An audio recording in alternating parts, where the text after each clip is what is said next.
Hello दोस्तों, सभी दोस्तों को नमस्कार। पहले तो मैं सर का आपको इंट्रोडक्शन दे दूं। सर का नाम है डॉक्टर पंकज बालियान, मुजफ्फरनगर उत्तर प्रदेश से हैं और ये पेट एक्सपर्ट है, जानवरों के रोगों के एक्सपर्ट। अभी हम इनसे रेबीज के बारे में कुछ सवाल करेंगे। सर, आप बताइए, रेबीज किन किन जानवरों से फैलता है? रेबीज बंदर से फैलता है, हम्म। भेड़िया से फैलता है, गादड़ से फैलता है, चमगादड़ से, कुत्ते से, बिल्ली से और बंदर से फैलता है। ठीक सर।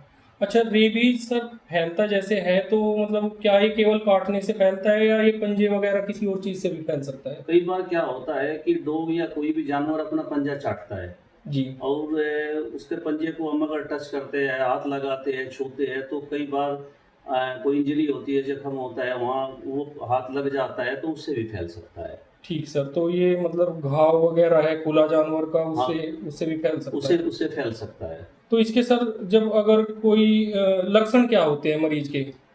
जब ये रेबीज आ जाता है जी। तो घबराना, बेचैनी, ऐंठना, कितने ही लक्षण ऐसे हैं। सर में दर्द रहने लगता है, फीवर ज़्यादा तेज हो जाता है और हवा से भी डरने लगता है, जी पानी सर। से भी डर लगने लगते हैं। ठीक सर।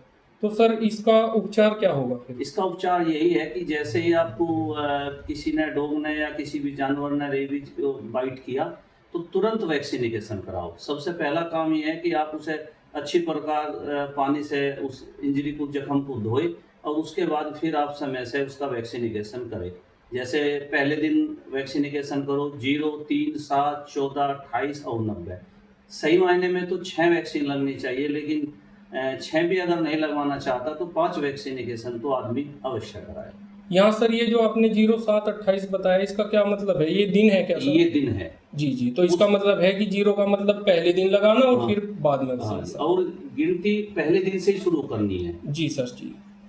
तो ये आपने सर बता ही दिया सारा बचाव रोकथाम वगैरह। और ये भारत में रेबीज की क्या स्थिति है सर? क्या डोज वगैरह सरकारी अस्पतालों में अवेलेबल है कैसे? सरकारी हॉस्पिटल में डोज तो है, लेकिन सबसे जरूरी बात यह है कि वैक्सीनेशन जहाँ रखी जाती है वो टेम्परेचर मेंटेन है या नहीं है। जी जी।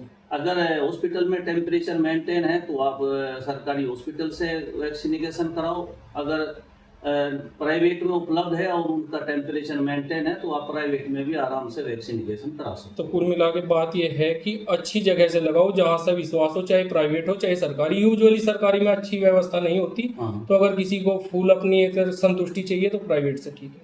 तो डॉक्टर साहब, बहुत बहुत धन्यवाद, आपने हमारे व्यूअर्स को जागरूक किया। धन्यवाद।